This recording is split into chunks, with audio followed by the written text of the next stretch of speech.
Hello, it's me, Sam Baker. And before we go on with the show, I want to tell you about an exciting new initiative coming from The Shift. Many of you have asked how you can support the podcast further and get more Shift into the bargain. Well, now you have the opportunity to do just that by joining the Shift community.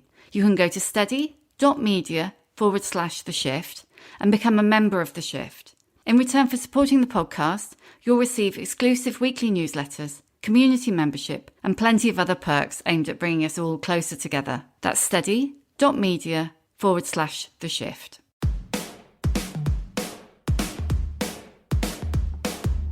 Hello and welcome to The Shift, the podcast that aims to tell the no-holds-barred truth about being a woman post-40. Created and hosted by me, writer and broadcaster, Sam Baker. Have you always wanted to wreak revenge on your worst enemies? Those who wronged you, conned you, or just crossed you? Well, if you've ever lain in the bath, or on the sofa, or wherever, fantasising about how you'd get your own back, my guest today is your woman, Jane Fallon, aka the mistress of the revenge romp. Formerly a TV producer, Jane gave us the era-defining This Life, amongst other things. She did a massive handbrake turn at 45 after a flash of overnight inspiration, and chucked it all in to write a novel. Her debut, Getting Rid of Matthew, was a hit, and 12 novels later, she hasn't looked back. Her latest, Just Got Real, looks at what it means to be unexpectedly single again in midlife and tackles the world of online dating. Ugh, shudder. I want people to start thinking 61-year-old women aren't what I thought 61-year-old women were. Actually, they're not better. Better is a terrible word, but, you know, they're not kind of old people to be written off. And I think if you start erasing all your age in your face and you start lying about how old you are, you've sort of gone against that, really. You sort of bought into the idea that we are worthless when we're 60. And I feel like we've got to fight the good fight there. Jane joined me to talk about giving voice to women over 40, how perimenopause induced her creative midlife crisis, the liberation of embracing 60, and how she trained herself to stop catastrophising. I was all ears. That's one of the things that I've always loved about your books, is that your characters are... Midlife's already becoming a cliche, isn't it? Maybe we need to reclaim middle-aged. I don't know, but largely they're women over 40. Yeah, exactly. They're pretty much all women over 40. And actually, they've sort of aged with me as well. And I think they're not quite as old as I am yet. But because I think that's when, for a lot of people, particularly women, life becomes really interesting. Because if you've had kids, they're probably leaving home. You know, you're at a point where you're thinking about what you're going to do with the kind of second half of your life. Are you going to carry on working? If you are you going to do what I did when I was 45 and have like a massive about turning career? And I think there's much more at stake. Like if you're 25 and your relationship breaks up, you're 25, you know, you'll be sad for a while and then you'll meet someone else. But if you're 50, it's harder. Things are harder. Things have more ramifications, I think, when you're a bit older. So yeah, I love writing about older women. I mean, again, that's something that has started to happen a bit more. But I mean, you've been doing it. Well, I suppose when you did This Life as a TV producer, I mean, that was a real like era defining TV for, I don't know, I was going to say people of our age, maybe a little bit younger. I don't know. Yeah, a little bit younger. I think 20s, people that were at college, I think, or recently out of college really kind of tapped into it, because I think they felt like they'd been a bit unrepresentative, or in a realistic kind of way, like you hadn't really seen those people just out of college and trying to struggle around and make their way in the world. Yeah, it was always like the Sex and the City equivalent, if you like. It was always in glamour. The no-lows. Rather than sharing a house with 5 people and all that kind of thing that we all had to do. Yeah, waking up with a kebab on your face, you know. Did your characters just get older with you, or did you look for a theme, or, you know? There's a bit of both. They sort of did get older with me because it just felt odd to me to be, you know, I know an experience of 50 to 60 in recent years, but I don't know what it's like to be 20. And although I think you can write those characters, I feel like for my main characters, my lead characters, I want to really be able to sort of get into their heart and soul. So I think they will always probably grow older with me. But I always do look for some kind of theme. But funnily enough, I often don't find it until really late in the day. Like I'm writing a first draft at the moment, and I'm about 35,000 words in, and you know that stage. That's the scary old. That's the worst bit. Oh my goodness me! I have a complete breakdown between about 35 and 60,000 words every time. But just yesterday, I had a kind of epiphany about what the heart and soul of this one was. And so now, having written that much, I've just discovered it. So that's going to inform everything else I write. And also, obviously, when I go back and rewrite it. So I don't always necessarily start with a kind of a theme. I want my books to be about something over and above the story. So do you start with the character? No, I usually start with the central relationship that I want to look at. So whether it's friends or siblings or a couple or colleagues or whatever, there's always some little central relationship that I'm interested in. And this time, actually, what came very, very early on with Just Got Real is the online dating, because I've got so many friends who are doing it. Obviously, I've never done it myself, but I'm just fascinated. I can't get enough of their stories, and I can't get enough of the sort of vicarious terror that I live through them of the whole idea of it. And again, particularly when it's women who are slightly older, because imagine how vulnerable you would feel to put yourself out there now. I can't imagine sticking a photo of myself on a website and saying, come and get a load of this, lads. It's really frightening. So I just thought that's a great, especially if I have a character who's introverted and she's not naturally gregarious and all that kind of thing. She's got vulnerabilities because of various things that have happened to her recently. I just thought it would be a kind of lovely thing to explore. I can't even, because I haven't been with John as long as you've been with Ricky, but over 30 years. I mean, I just can't. No. Conceive of being back out there, because you think about, oh my god, how long is it since I had sex with somebody who wasn't my husband, but also the whole ball game has changed. Yeah, it's a different universe, completely different universe. We really are the old boomers in this situation. I think that it's hard to get your head around actually doing it. And the thing I find really interesting is a lot of my friends who've done it, I don't know if you've had the same experience, they've said to me, I've ended up with a lot more friends and I didn't need a lot more friends, because actually they'll spend months talking to someone, getting to know everything about them. They like them, they get on really well, they talk to them on the phone, they like the way they look, and then they meet in person and there's that split second of there's just no chemistry at all. Your pheromones aren't going crazy, there's just nothing. And so you've invested all that time, whereas in our day, you sort of met someone across a crowded bar and it was like you either liked them or you didn't. It was that simple, really, in the first place. Yeah, I mean, I suppose also when you're young, like you say, when you're 25, there's nothing lost.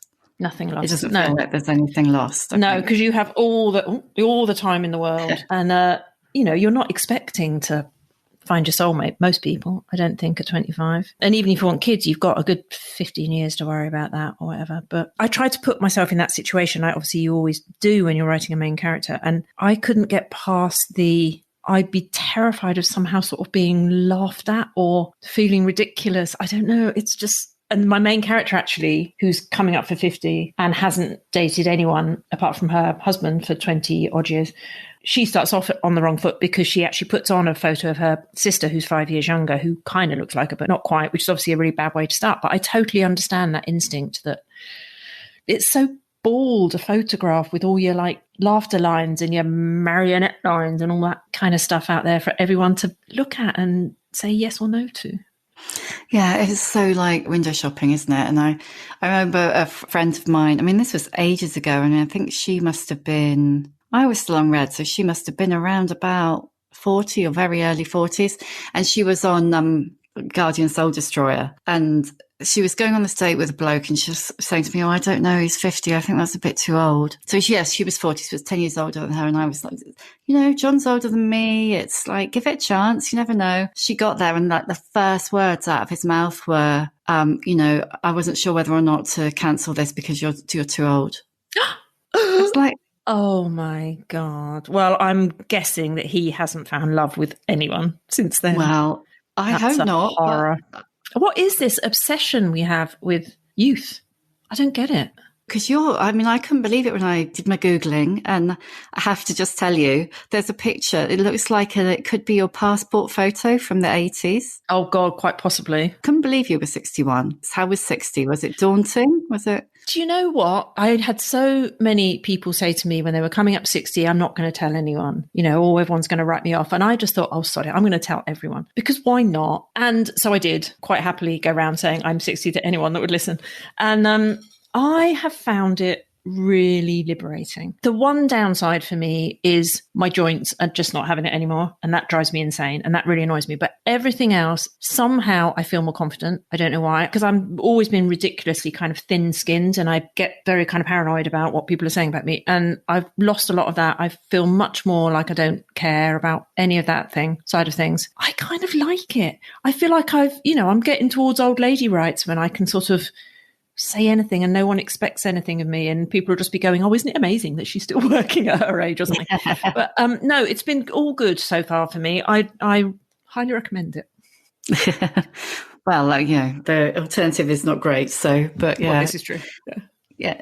Tell me about because you did this big handbrake turn at 45. What was going on in your life that made you go, right, changing everything? Well, not everything, not relationship, but work. Yeah. So I'd been in TV at that point for, I think, probably 20 years in one way or another.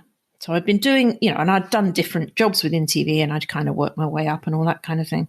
But I was getting very bored of it by that stage. And I think anything where you do the same thing, and always my whole life, I'm sure you've read this somewhere if you've been looking at stuff, because I always mention it. My whole life, I wanted to be a novelist. As a young child, is all I ever wanted to do. And I had buried that completely. And the TV thing was a kind of smokescreen for me, really, that I thought I can work with stories and drama and fiction, and I can get a bit of writing out of my system and all that kind of stuff. And it was great for those years. And then just the last few years, I think probably as well, because I was exec producing by that point. So it'd gone from being sort of more on the coalface to just having endless arguments with commissioners about, why you couldn't make all the characters a bit nicer or something, just annoying. And it used to drive me insane.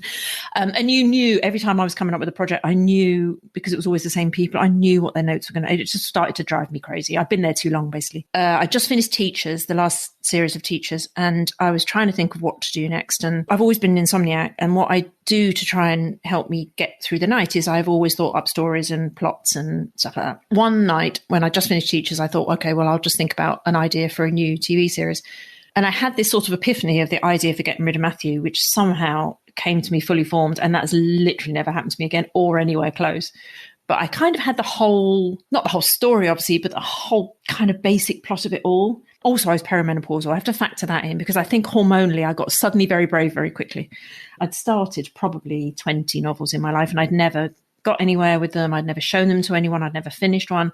And I just thought, if I'm ever going to try and do it, this is the idea that feels the most like me of any ideas I've ever had. So I sort of went along on this rush of telling them at work that I was taking a year out and that I was going to write a novel, telling everybody that I worked with so that I would be shamed into actually having to, report back and say that I'd written something. And yeah, I think I was very lucky in a lot of ways with my situation, but also I knew that I could go back to work. I'd always been freelance. So even though I've been at that working through the same company for a while, like on and off, I knew that I could just go back. So it wasn't as brave as it sounds. I wasn't sort of throwing the baby out with the bathwater. But yeah, I still don't quite understand how I ever got to be that brave for like a day and a half.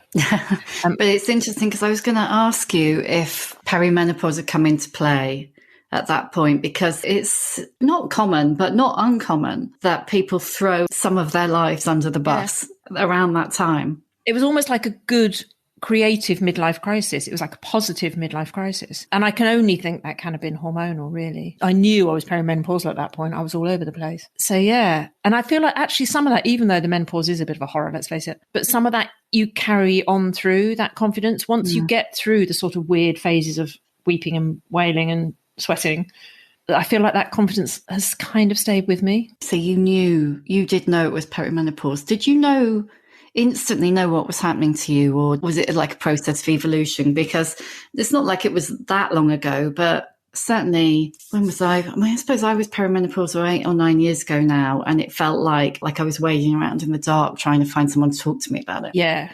And that was earlier again, so... Yeah, no, I guess that's what it must have been at the time. I mean, I thought at the time this is what it must be. And I'd had a weird experience where my periods had been going a bit haywire, and I went to see this doctor at UCH. Oh my God, I must have been referred by my doctor. And it was this guy, I guess, in his 50s. He examined me and everything, and he said, oh, yes, you're menopausal. I think it was probably about 43 at this point. He said, I need to give you something to regulate your cycle. And so he gave me what I now realize was like traditional HRT. And I went home and I had the worst period pains, like kind of period pains I've ever had in my life taking this stuff. Horrendous. So I just stopped taking them and I never went back. But I sort of knew from that point that there probably is something going on. But it frightened me so much, the effect it had, that I didn't actually go and talk to anyone about it until I was kind of partway through the actual thing, and I was pouring buckets of sweat and quite crazy. And I thought, no, I really have to go and talk to someone now.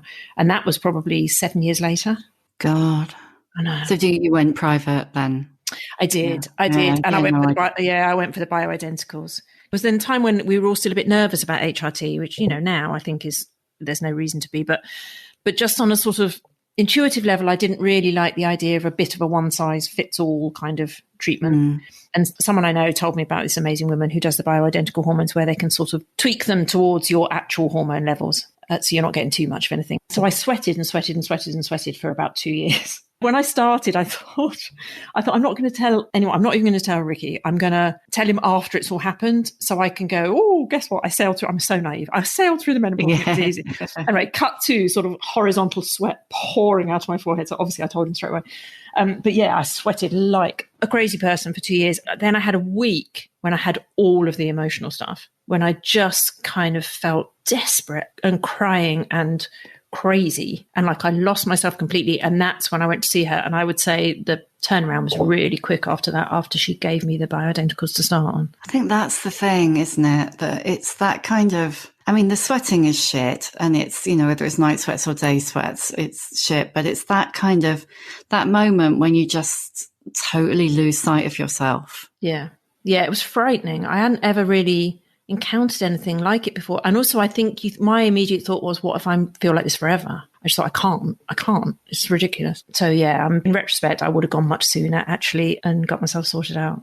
Yeah. I mean, it's good that when you went to the doctor the first time, they did take you seriously and give you something, but that kind of, okay, we've given you a thing, off you go.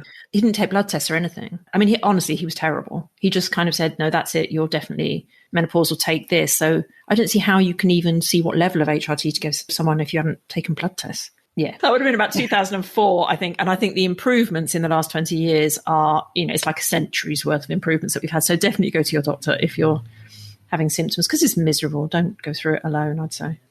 So when I was reading Just Got Real, one of the things that really struck me, there's no sense that it's because she's menopausal, but Joni is an absolute structure and control addict. Yeah.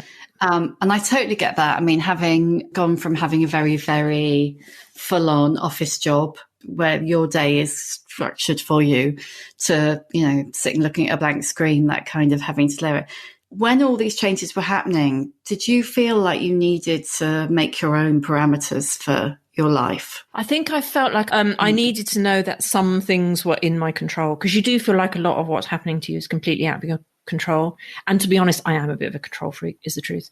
And I like routine and I like organization. And then I know where I am. I like to know that my structure's in place and then I can happily sit on top of it. But I've never been very good at just being all over the place. So it probably did bring that out in me a bit more. Yeah, I think the need to just feel like there was something in my life I could kind of take ownership of. And what time of the day do you go to the gym? I either go at about 11 or at about 4 or 5. That's my best. I thought you might say 4. Right. Oh, in the afternoon, really? Goes. Oh, yeah. Joni goes. Yeah. Do you know what? Joni is the closest of my characters I've ever written to me. All the exercise stuff that is her therapy, really, which I find it is. It's so good for my mental health, I think. And also, like you say, the control and the sort of introverted, the tendency to kind of close herself off. I would do that quite easily. I would quite easily just back into a room and sit there. So I'm actually really fond of her, which sounds weird, sounds very narcissistic, but I'm really fond of her because I feel like I really understand her, because she is the most like me of any heroine I've ever written. When did you get into because I have to say, for everybody who can't see you, you are wearing like the most difficult cap sleeve t-shirt. So only someone with sensational gym arms could wear that t-shirt, Jay. Oh, please. I try. It's true. So when did that start? When did you go all gym on us? When did I go all gym? Well, I've always liked exercise because I was a kind of horribly shy child. One of the things I was good at was I was really good at sport. And so that would be like a really freeing time for me, playing sport. And I would always get picked first when I was at primary school to be in anyone's team because I was really fast. And that's like, if you're like a shy child, that's such a massive boost. So I've always loved my sport. And then I sort of fell out of love with it a bit in my 20s and 30s because there were other more interesting things to do. And then I sort of got back into it seriously. Do you know what? It was around the same time as the whole epiphany, the whole work epiphany. It was around that time. And again, it's like, because I felt like I'd started to lose myself and I felt like I didn't quite look like me and I just didn't feel right. And I just thought I need to do something. And I went to a couple of classes and it wasn't really working. And then I did some personal training sessions and that just got me so into it. So I guess it was like around my mid-40s, I guess, that I started to get really into it. And I've just got more and more. I just love it. I absolutely love it. I love what it does to my body and I love what it does to my brain, mostly to my brain, to be honest. One of the things I really enjoyed is the kind of, you seem to have real fun kind of shooting down all the cliches and tropes that are chucked at middle-aged women. I mean, not least cat lady, but you are a cat lady. So I am a cat lady. I will always be a cat lady. If I'm left on my own one day in the far distant future, I will have about 100 cats and dogs and everything else I can get my hands on. But no, I think it's fun. I think that's what cliches are there for us to like burst their bubble. And so many of them drive me mad. And one thing I really like looking at as well is like the vanities and things that we all have and trying to pick away at those because it's just fun. But yeah, do you know what? I read a book. I can't remember even if I could remember what it was, I wouldn't say actually, but I read a book a couple of weeks ago by a young female writer. And there was a character in it and she had a short grey perm and she wore a housecoat and she called people dear. And in my head, this character was 80 something. And then at some point she announced her age and she was younger than me. And I just think, how that's insane. Like, it's insane that people still think of 60-year-old women like that, even if you're 25. I mean, she is a young writer. I can't remember, like I say, who she is. But those kind of cliches drive me mad. Any cliches drive me mad, really. So, yeah, it's fun to pick them apart.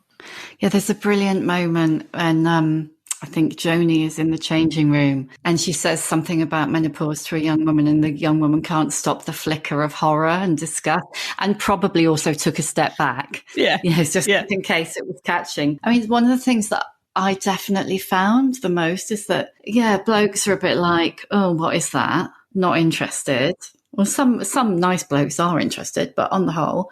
But it was actually the young women who were the most like, just never going to happen to me. Yeah, it's never going to happen to me is what they think. But that makes me want to do it more. It just entertains me. So, I want to keep banging on about it to people. Oh, you don't know what's coming. Oh, you don't know what's in your future. It's like, but I was like that when I was their age. I just thought, I thought you were 105 when you went through it. I've got 3 older sisters and not one of them was any use to me when I started asking questions. Not one of them. Really? Yeah, none of them could remember. It was like childbirth. They just put it all out of their head. But, I thought you were kind of ancient. And I think that's probably, if you're 20, you probably still think women are ancient when they go through it. Yeah, 40 is ancient, isn't it? Yeah, I suppose. So. If you're 20. Yeah. Whereas like now I'm thinking, 16, no problem. No, it's no problem. It isn't. One of the things that came up a lot when I was writing the book, and I know you've read it, so you might remember it. You probably read about a zillion books since then. But it was when we were talking about relationships, I had a focus group of about 50 women, and I'm trying to think roughly how, I would say roughly 80% were either split from their long-term partner or their second long-term partner, were in the process of splitting or divorcing or wanted to. And were they a certain age group? What age range were they? There was 40 upwards. Right. So they were predominantly 40 to 60. But the level of dissatisfaction, boredom, unhappiness really, really struck me. And I actually felt a bit annoying and smug that I'd lived with someone for over 30 years that I didn't actually want to be rid of. Yeah. You've been with Ricky for 40. I'm not going to dwell on it because you don't like talking about it much. But how have you put up with each other that long?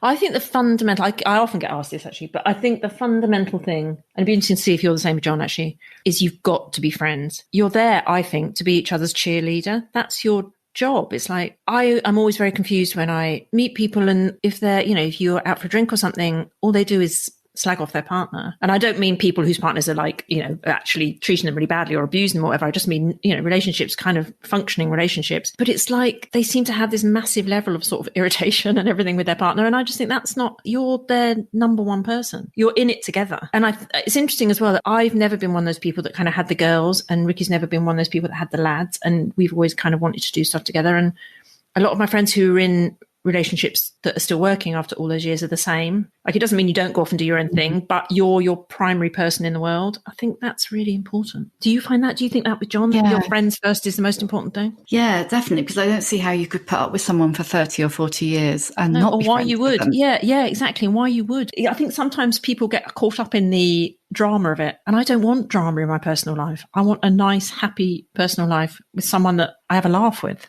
Yeah. Yeah, totally.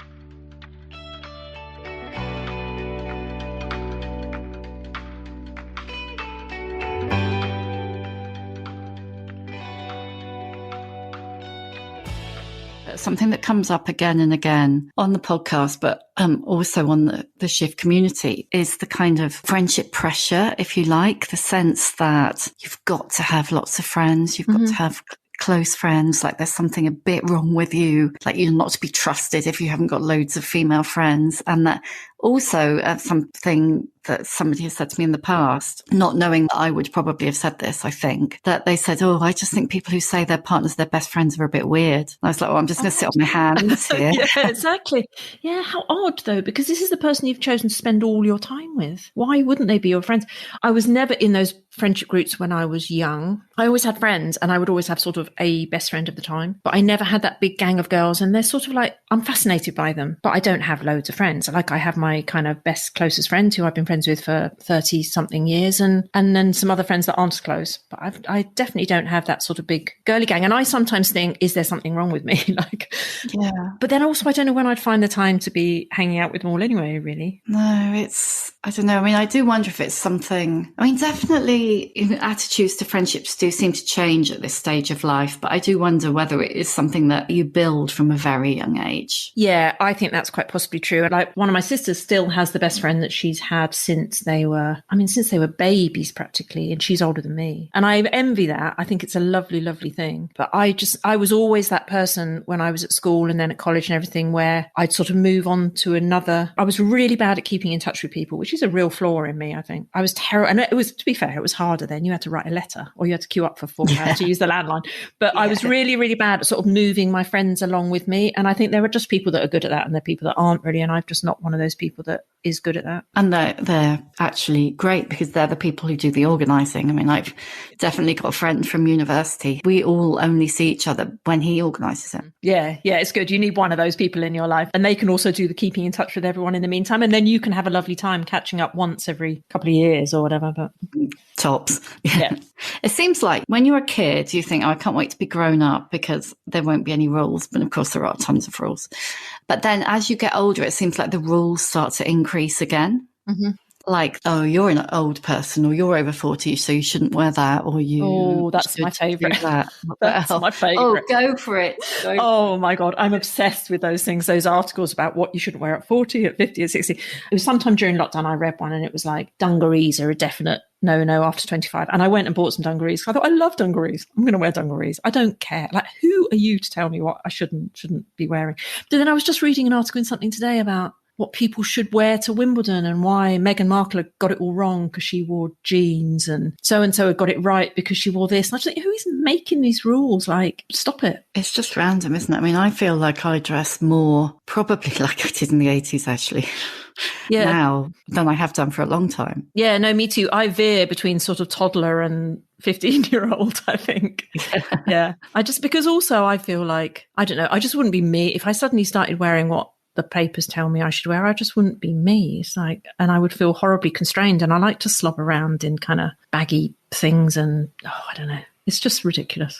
Drives me insane. So do you dress to hide or to be seen?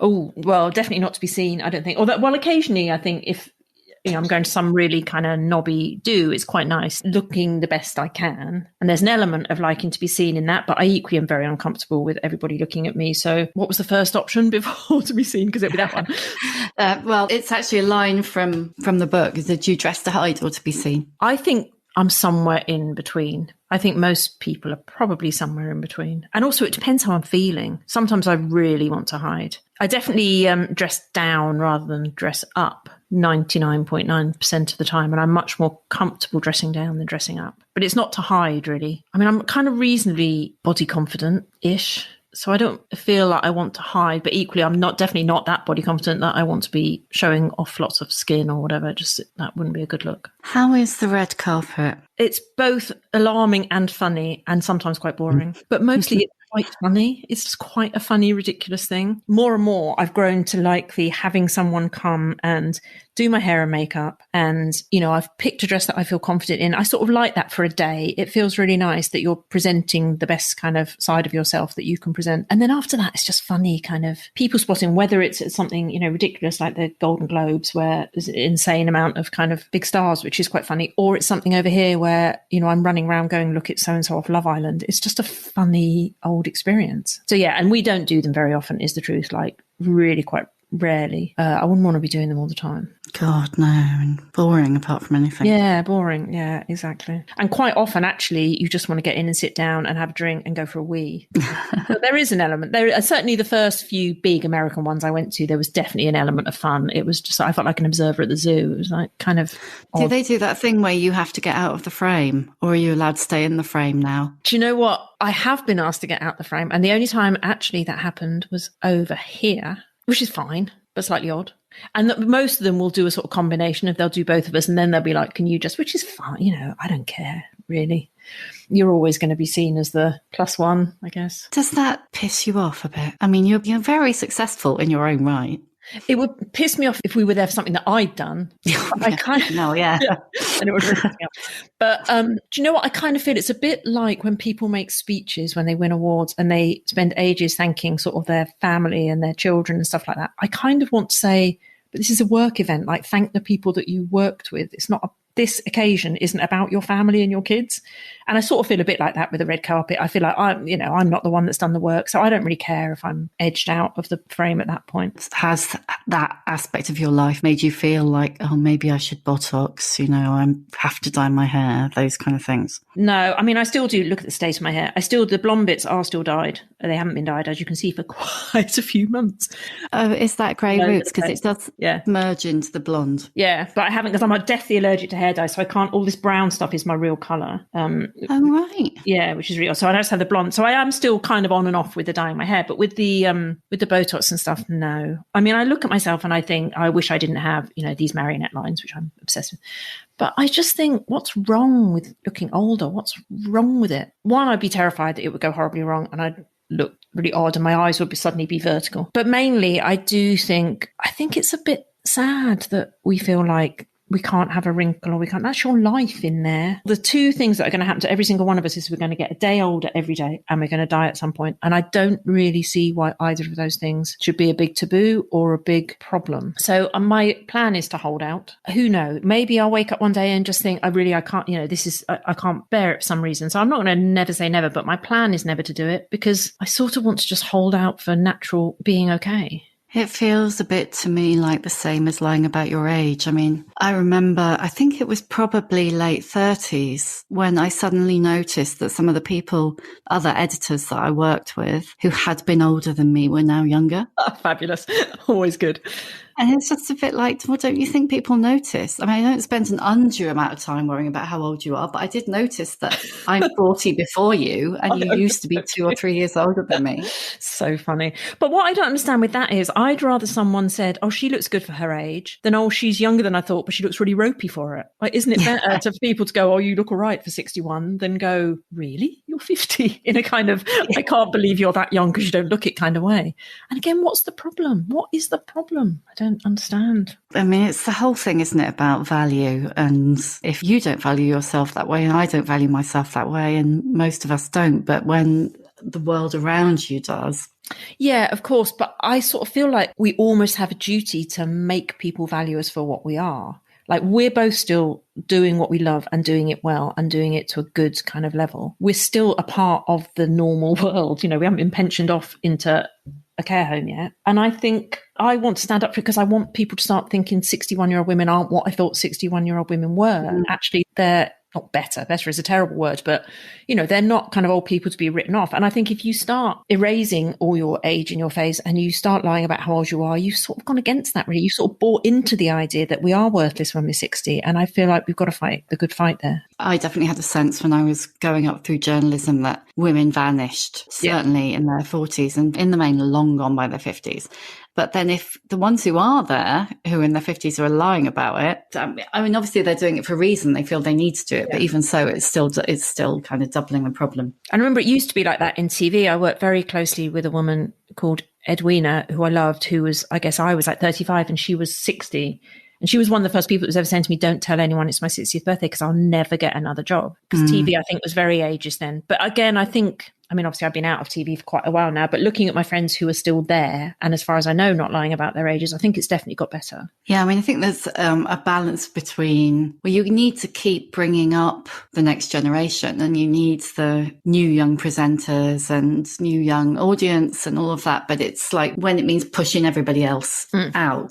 I think that's the you need experience across the board. You need expertise across the board. So you know things that 20-year-olds don't know, and 28-year-olds know things that you don't know, and you need a kind of good cross section of everybody, I think. Can I ask you a really personal question? You can feel free to tell me to fuck off if you want. But one of the things that really took me by surprise when I was menopausal was, I had never particularly wanted children. I mean, couldn't have them, but never particularly wanted them either. But when I was perimenopausal, I still had this really unexpected wave of loss.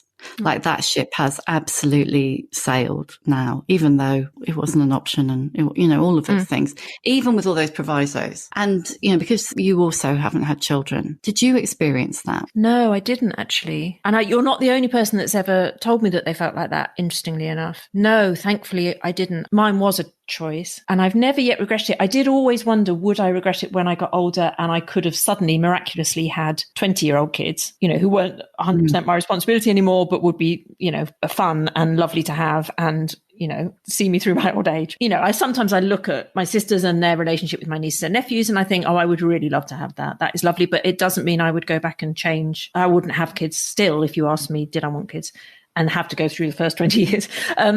So no, luckily I didn't. That must be quite alarming. It was just unexpected. Yeah. Just kind of came out of nowhere. But what made you decide not to have kids? It was weirdly not ever a sort of real decision. I just never, even when I was a kid, when you're a kid and particularly little girls, certainly when I was a child, they would play with dolls and they would talk about, I'm going to marry this person when I get older and when I had baby. And I never did any of that. I was up a tree, like looking for an ant or something.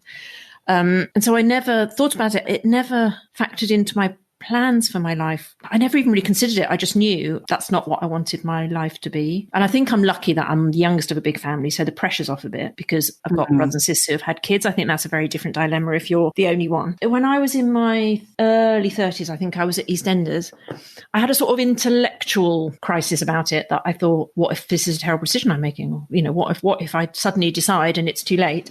And so I thought around that for a few, I don't know, months maybe. But I still came out the other side and thinking it wasn't for me. I think I'd be a terrible mother. I'm such a catastrophist. I'm not really a catastrophist anymore, but I always used to be. And I'm such a worrier. I'm that person that if you were coming around to my house and you were 5 minutes late, I'd be phoning the hospitals to find out where you were.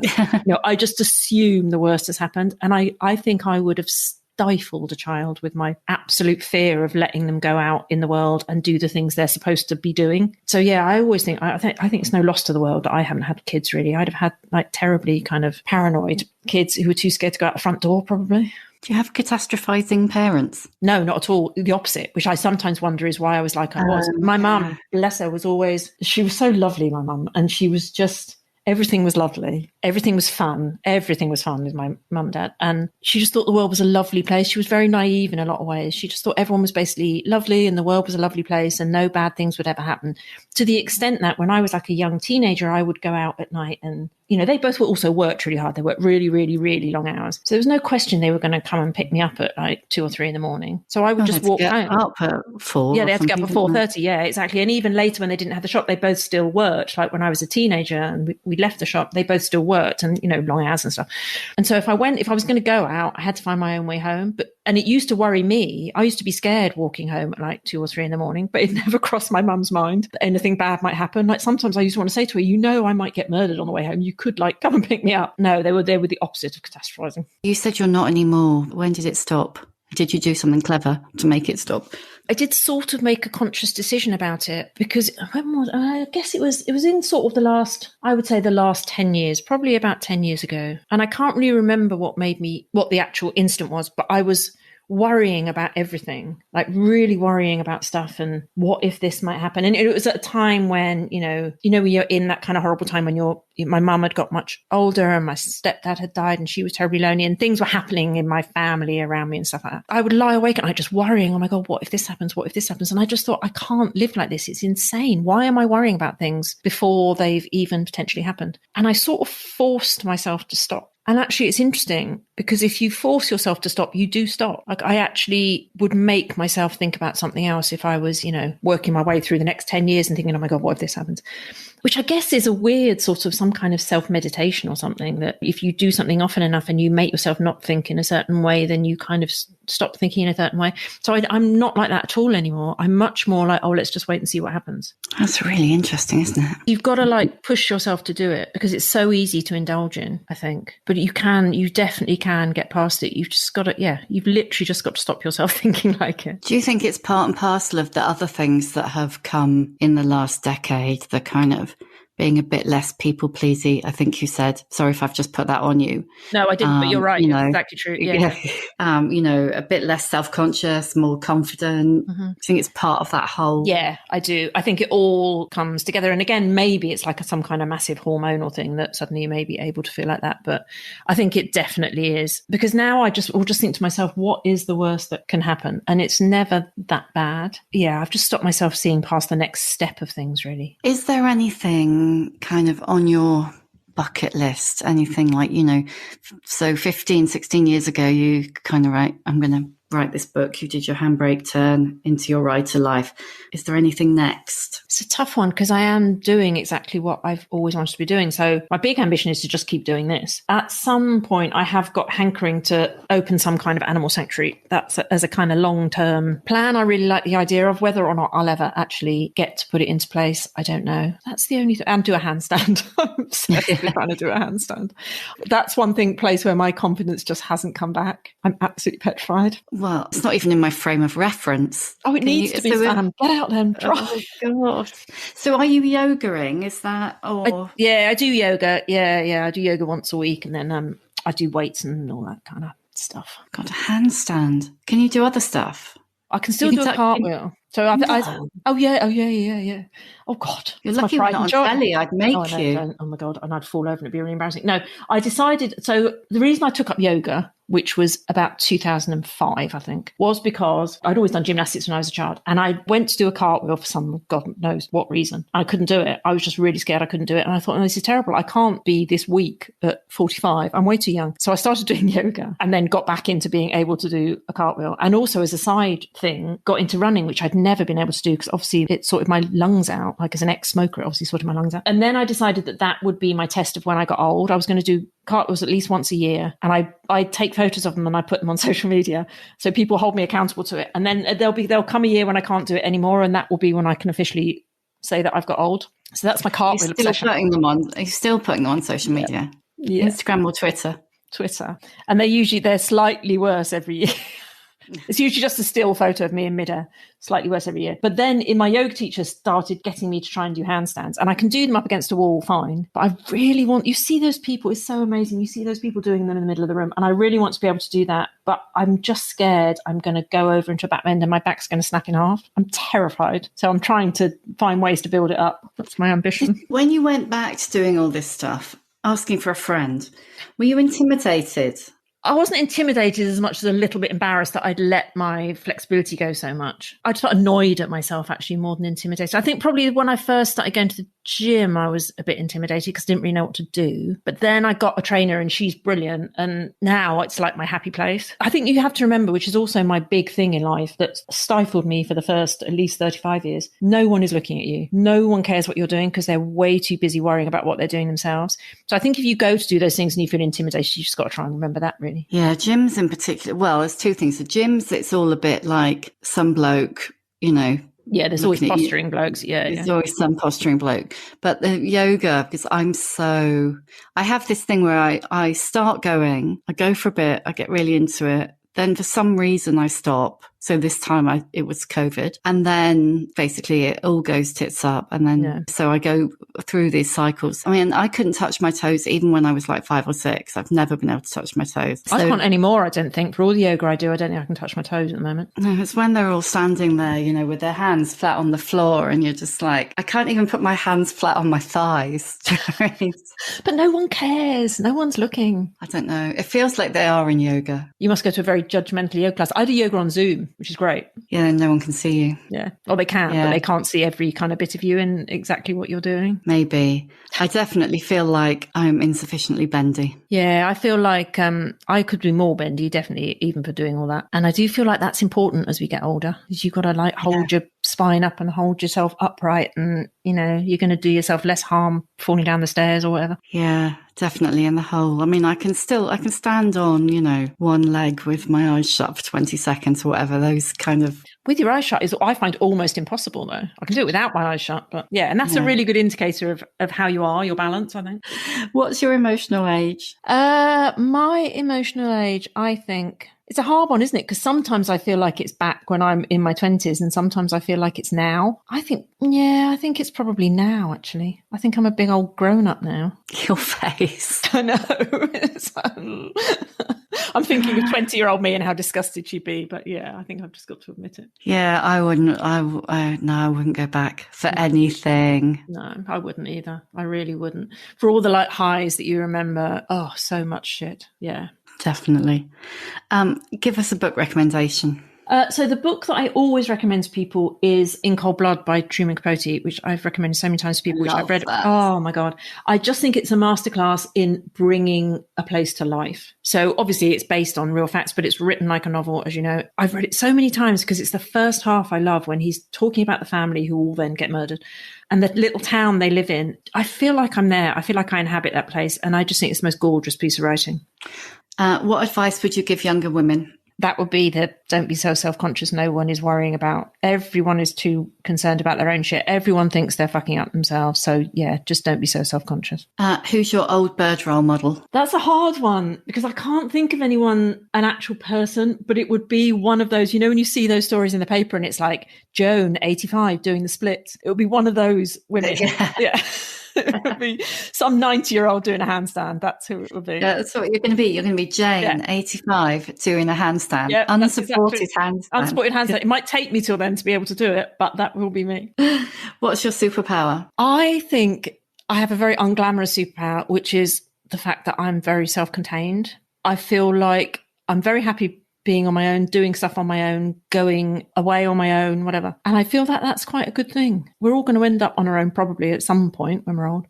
I feel like it's good to be comfortable in your own company. So yeah, it's probably that. I'd much rather it was like being invisible or something, but it's not. Yeah. Do you think that plays into what we were saying earlier about maybe not having tons of friends, having a solid relationship? Do you think all those things are interwoven a bit? Yeah, I definitely do. I was kind of, even from being from such a big family, I was very solitary as a child, but I would seek it out. I'd get a book and I'd go somewhere where I knew no one could find me. And I think you learn, if you don't find making friends easy when you're young, because you just don't know how to make those connections. I think you have to learn to be happy on your own. And I think that is actually a really good life skill. So many things that I want to ask now about, like making friends and learning to make friends. But no, because we're out of time. How many fucks do you give? Way fewer than I used to, but still a few too many, I think. I need to get the last few out the way, but way, way fewer than I used to. And about a lot of things, absolutely none. Thank you, Jane. That was brilliant. It's lovely to talk to you. Pleasure. You've got to show me a cartwheel now. Do it in here. I'll kill someone. The cat's over there. I'll land on her. Oh, I've been waiting for the cat to visit. Oh, she's turn your screen around. I don't know if you can see her. She's behind the stairs on the pickle. Oh, she's been very good. She is very good. Thank you for listening. You can hear a new episode of The Shift each Tuesday, wherever you get your podcasts. If you like what you hear, please do rate, review and follow, because it really does help other people find us. And if you'd like to support The Shift further, please consider becoming a member of our community. Find out more at steady.media/The Shift.